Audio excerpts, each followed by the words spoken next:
chiến đấu. Vì đất nước ta ra đi xây đời hạnh phúc cho mai sau qua lòng mong ước của Bác Hồ. Đến ngày hằng mong là công sức ta xây nên đất trời tổ quốc thêm xanh tươi qua lòng mong ước của Bác Hồ.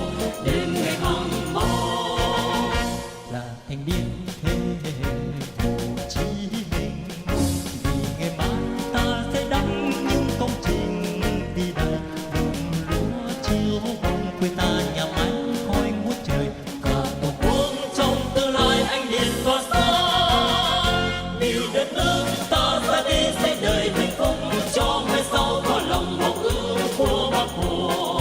Đến ngày hằng mong là công sức ta xây nên đất trời tổ quốc thêm xanh tươi qua lòng mong ước của Bác Hồ. Đến ngày hằng mong